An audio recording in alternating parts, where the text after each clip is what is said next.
Good evening out there. I'd like to first start the show off by thanking Willingly Rejected for putting on this remotely rejected event. This is amazing, 24 hours of art streamed live, and it's an honor to be a part of it, and it's an honor to carry the Willingly Rejected name. I want a couple of shout outs. I want to shout out Sunder Press. What Charles and I are doing, some pretty big stuff over there. If you're not familiar, we're running a online literary publishing situation, sunderpress.com. We've released a number of good poems from some really good poets, including internationally. So if you guys get a chance, go ahead and check that out. I want to shout out Magnolia Shed. Unfortunately, with everything going on, we haven't been able to do shows, but we are still dedicated to bringing that kind of entertainment back as soon as it's safe to do so. I also want to shout out Slackfork. Right now, me and him are working on my first mixtape. It's going to be coming out soon in about a month or two. It's going to be called Happy to Be Here, so be on the lookout for that. I also want to give if you're interested in tipping, my Cash App is Traverse on the Track, all one thing. And I also want to dedicate this performance to my mom. Mother's Day is coming up on Sunday, and I'm going to go ahead and start with a poem that's dedicated to her and my grandmother.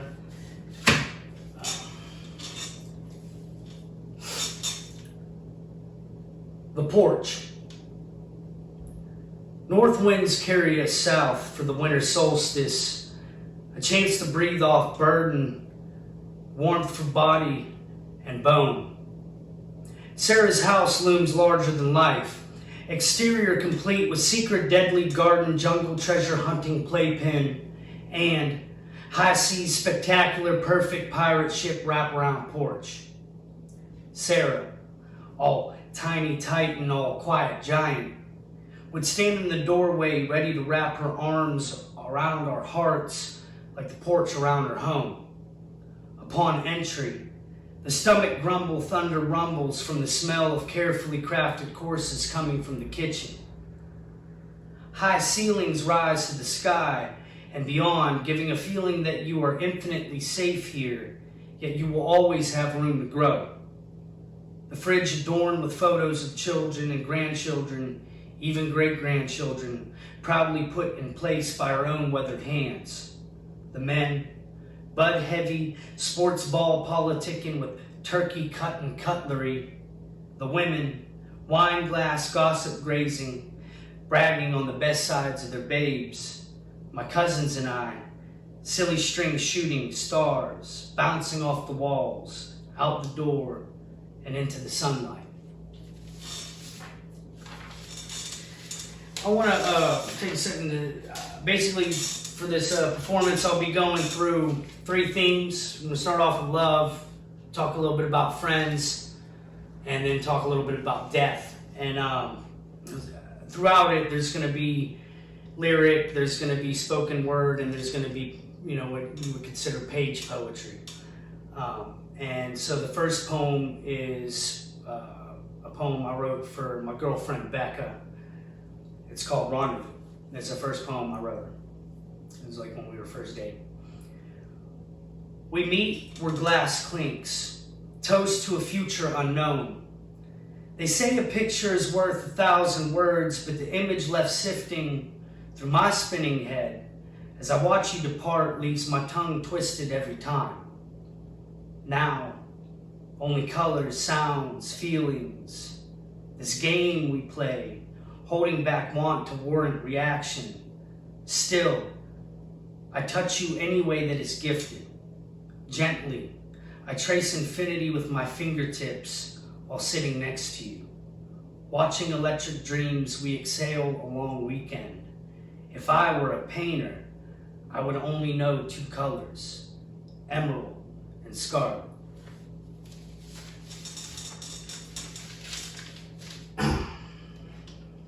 Little sip.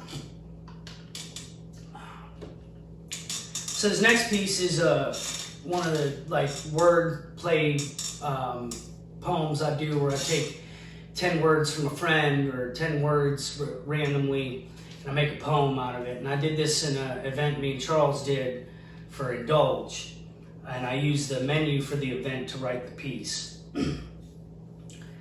Indulge, i.e., allow oneself the pleasure of the sweet taste of white cake, almond icing, buttered lips. I lick the plate clean, cleanse the palate, brush the berry, leaving pearls of sugar and sweat, strong but subtle in the way an old oak knows how to bend to the pleasures of peach.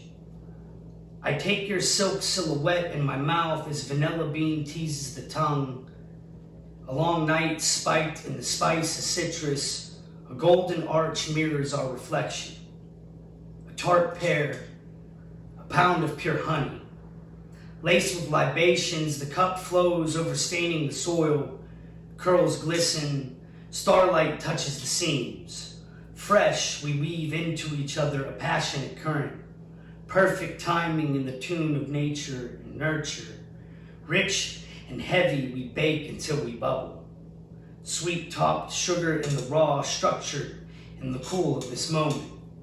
Momentum on our side, we lead our way to each savory field, finishing at dusk.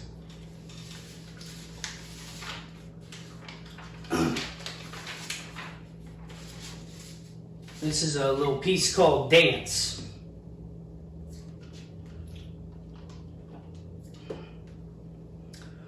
We are two beautifully broken bottles drifting in a violent sea, time tethered and wind weathered. We stay close enough to witness the struggle of the other is stuck in, yet unable to touch the wound.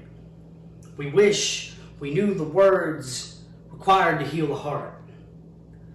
I am not the sum of every man that has ever let you down. I am not your father's disappointment settled in sunken eyes. I am not your cheating ex's extended excuses impressively internalized. And you are not a test of my growing guilt for every relationship I've sank. You are not some prize I'll find at the end of a righteous rainbow. Loving you like a crucifix won't bring back the dead, nor will it fix the imbalances in my head. Knowing these things only gets us to the eye of the storm. We find each other in this moment. This life moved us to discover. Love, blind and blissful, takes us on silver-lined sails. Still, even in calmness, we now know we must go through the other side of the squall. Work, bills, banks, and other reactionary responsibilities weigh us down, back to knees, not to mention the panic of passion pushing past the artist's sensibilities, slaves to our own devices. We hear the clock ticking away. Tick, tock, tick, tock, tick, tock. We are not sure if the clock counts down to our deaths, the end of our relationship, or the closing of the window to escape obscurity, but we hear it when we lose track of each other. The trick is to ignore what is on the wall, even if the writing you think is correct. I never hear the clock when I am busy, lost in your eyes. The subtleties of a well-worn smile bring light to dark. For but one moment spent in love is to tell time itself to stop playing, stop taking, stop raking us over the coals of the bridges we burn when we know damn well we burned them in the first place. And why? We pace, traversing each other's paths, sometimes pleasant, sometimes pissed, caught in this wicked mix, flame to wick, but the candle burns forever, waxing poetically.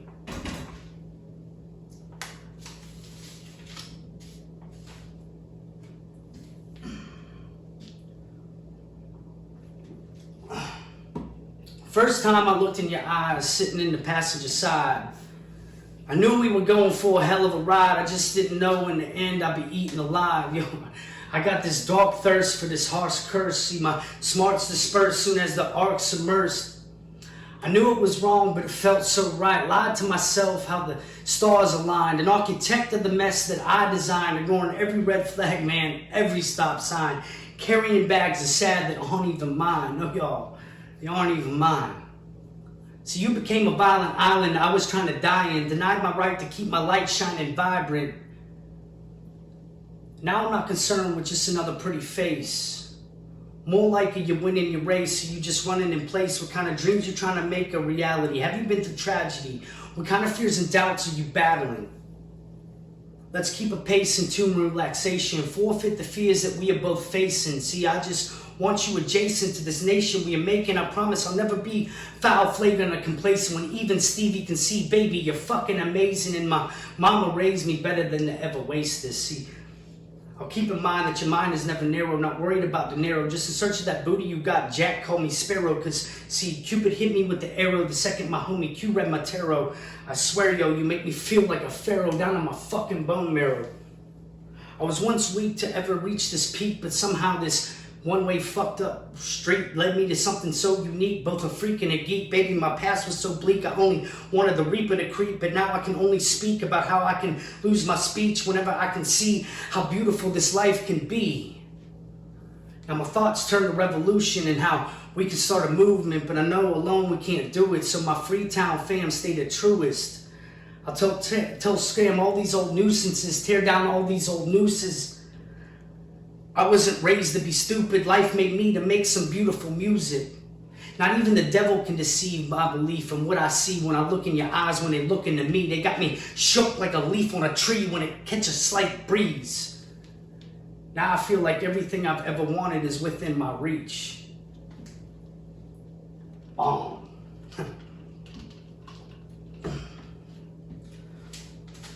Alright, so that concludes the love portion of all that. And now we're going to get into friends. This is a poem for a friend of mine, some guys from high school, but Jason Fennell. This is a poem about him and us. It's called Lincoln Towncar. When I was a senior in high school, my friend Jason, a year older, already graduated, bought himself a 1980 Lincoln Towncar. A big blue bastard steel battering ram, type car meant to be driven recklessly like so many things that age are. Blunt to my lips as 3-6 Mafia blunt to my lips leaks heavily out the speakers. We spent the summer filling the trunk with booze.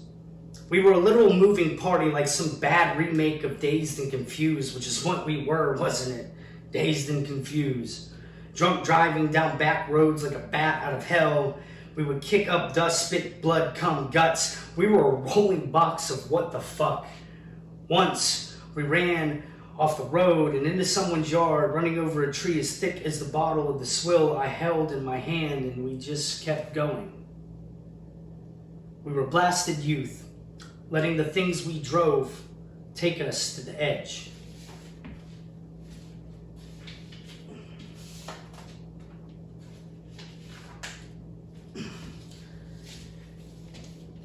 This is a poem for Emily, Tranquility. This is another one of those 10-word poems. Rain on tin roof, every drop the sound of something simple. We grew up barefoot in the garden, then playing hide and seek in the creek bed. Sunlight shows what the shadow hides.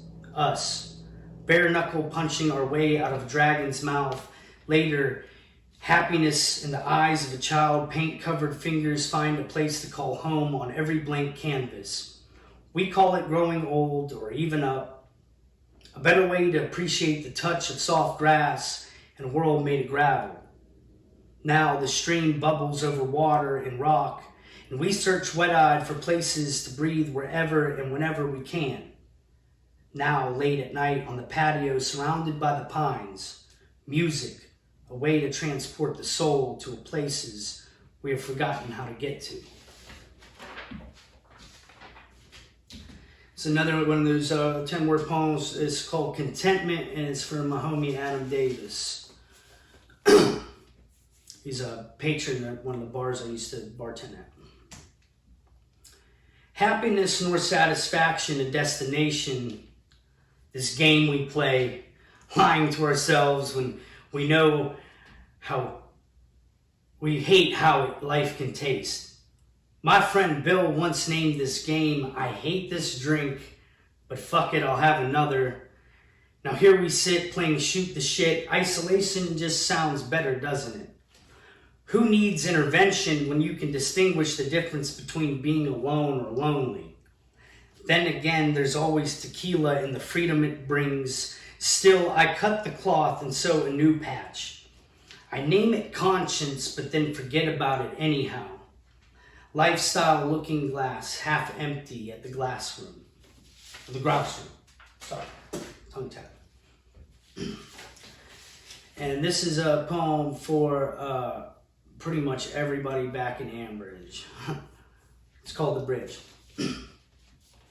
A place, a story, a memory, maybe a tattoo. On the inside of a dirty lip, the spit that lets them know where yins come from. Heart to rib cage light, losing the hue. Time standing still on a high wire made of hope. Cold settled snowdrifts spend winter in cracked cement. Unforgiving gunmetal gray sky begs the sun to scratch the surface. One-way streets meet, but seldom justify the means. It's all up here, all uphill from here, and the bottom is barrel soaked in blood, sweat, and tears from broke-back, martyred men of steel. Yell the old Bruce Salters. See, around here, the blocks have more bars than a jail cell. Fred's divot had 18 holes, and damn it if we didn't fall into all of them. At least 16 that I remember. All crooked crazed smiles. These comical carnival of fables being found. All these backward eyelid lovers. These students of the broken wheel spoke. These rusted tin can testaments. All but forgotten.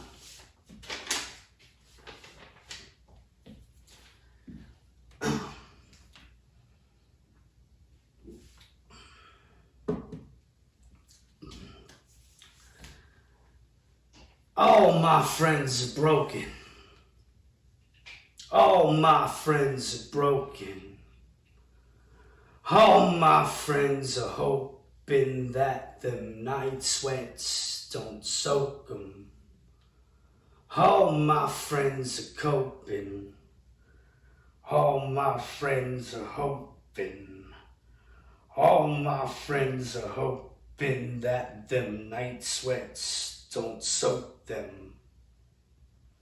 I had a dream in which I slit my wrist. A kiss had missed these lips of bliss. See, life isn't just a box of chocolates, y'all. It's these leaky faucets and these broken watches, never knowing what the cost is for a flower to blossom. It isn't often what world's spinning nauseous. Those like us proceed with caution. See, you either living dead or you playing possum.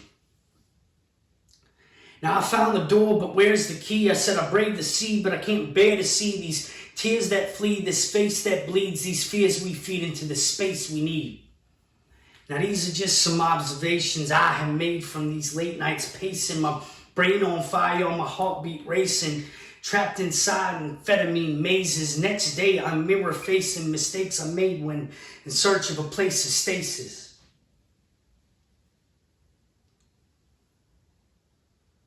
Grave digging's hard work. Lord knows I've dug a couple. Now this mic is a muzzle, this life is a puzzle. Who got the lie? 'Cause I got the shovel. Heart full of hope, but a brain full of trouble. Longer do I think about leaving, but there's something deceiving about the sound of my demons. See, they screaming at nothing, but they screaming with meaning. Through the cracks they keep seeping, another relapse and I'm sinking. Even with this light that I'm keeping, they still got me believing this life got no reason. Now the reaper is creeping. A grave is just another way to say you shouldn't have strayed from the path that you paved. Now lie in that bed that you made for the God that you prayed and the devil you slayed are both one and the same. Going through hell, well, I know the route. I got one foot in, I got one foot out. I'm going in till there's no way out, spitting hellfire brimstone till my mouth is a drought. Either this or die broke, either breathe or die choke. So I'ma spit that ether till the day that I croak. I get stuck in a moat, up shit's creek, no paddle with a leak in a boat. I'm feeling weak and I'm soaked. I'll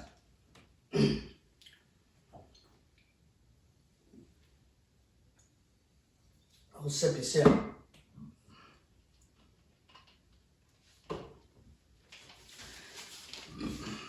So now we're gonna move into the death part. All right, so like I had two situations growing up that I write heavily about. It was the death of my girlfriend when I was 16 and the death of my best friend when I was 12. I'm working on a manuscript called Good Grief, and it's just chock full of poetry like this. So bear with me with it, but I'm gonna get into it.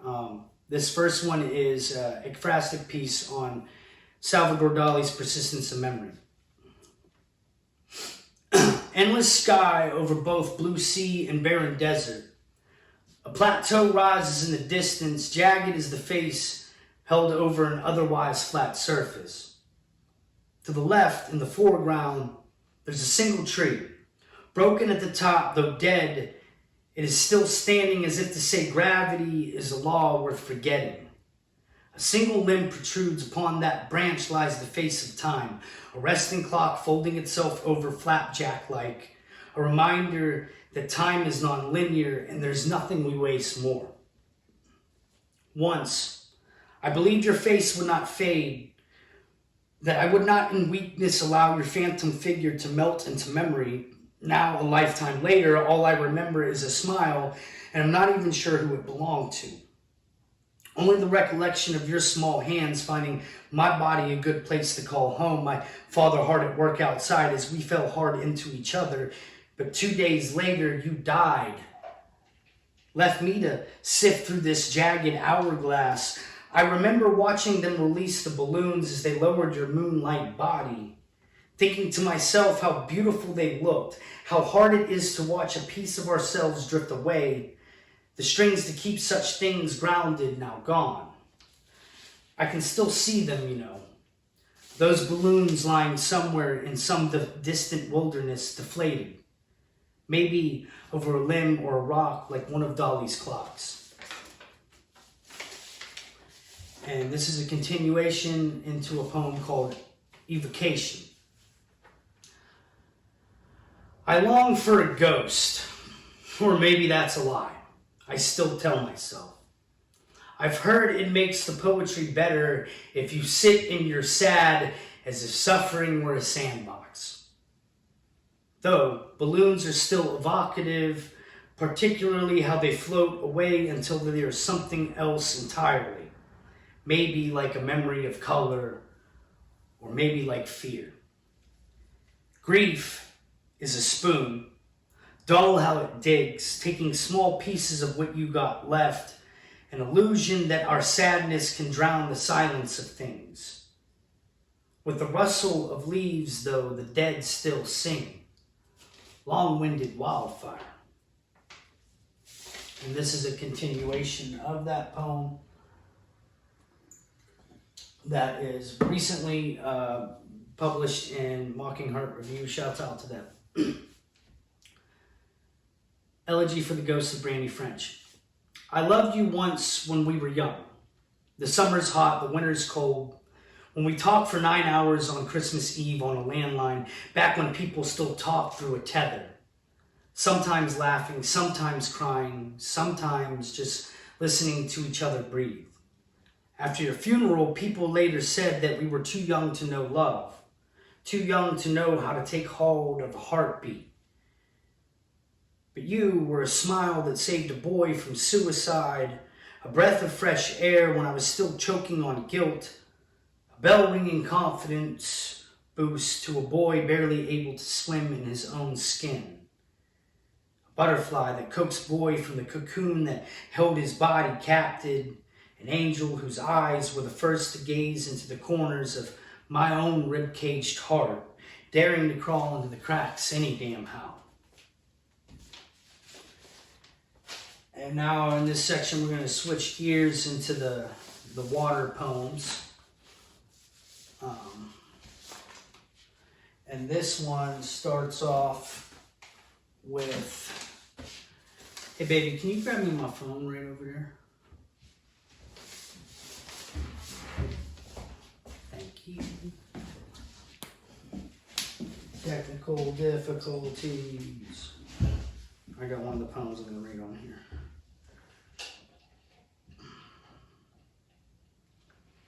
So it starts off with a kind of like a sea hymn I wrote. It's called Young Ahab's, and it goes into the poem that is Young Ahab's.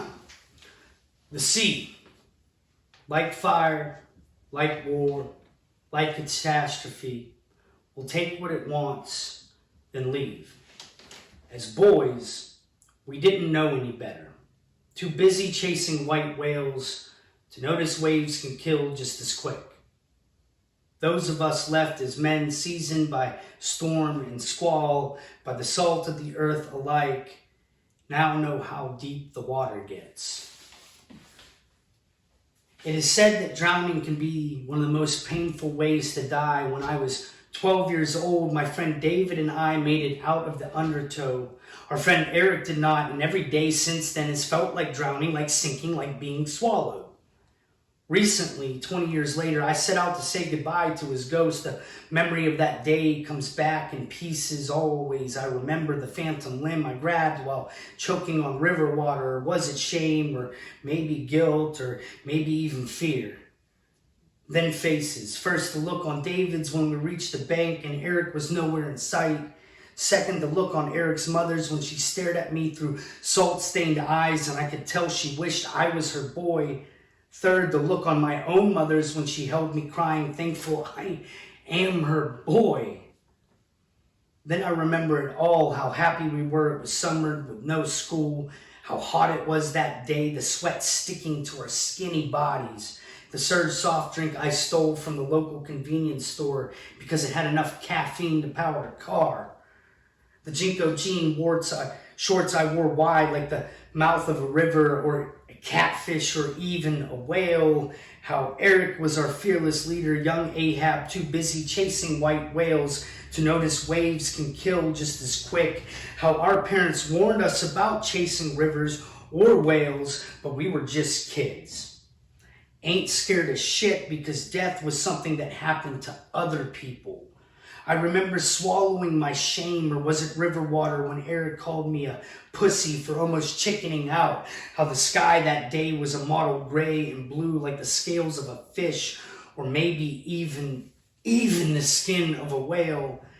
Then I remember the fear, the pure terror when the waves took hold, the way the Ohio River tasted like shit, soot, and sweat.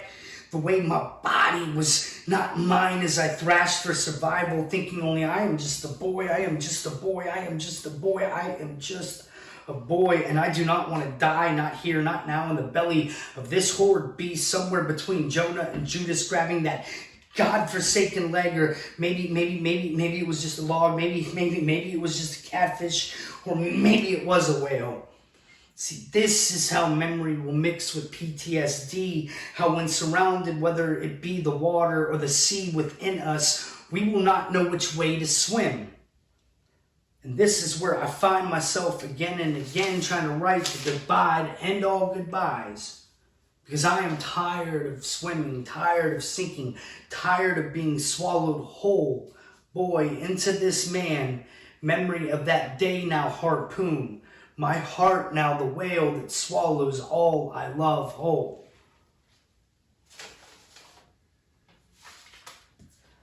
And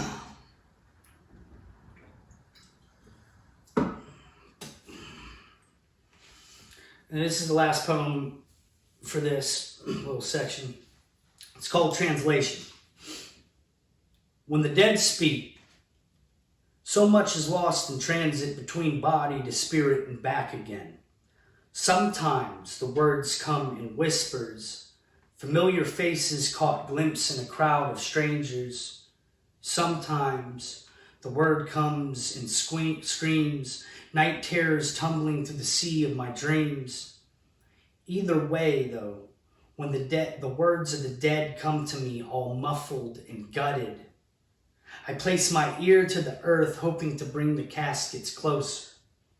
Because maybe if I can translate why Eric continues to haunt me, why he falls from a casket into a giant snake's mouth, screaming for me to help him all the way down in my dreams, then maybe I can understand why I can't remember what Brandy's face looked like, but I can still hear the sound of her voice. Translating the dead is tricky business. It requires a good ear and a hard heart. And they never tell you it is reading Braille with broken fingers, that it is playing telephone with people who speak in tongues. Never tell you it is filling a hole you didn't dig with a bent shovel, hoping you don't bury yourself under the weight of carrying on. Never tell you that a butterfly can trigger your tears nearly 20 years later. Thank y'all so much. Thank you, Becca, for videotaping. Thank you, Willingly Rejected. Thank you, everybody, for tuning in. I hope you enjoyed it. Shout outs to all y'all. Thank y'all.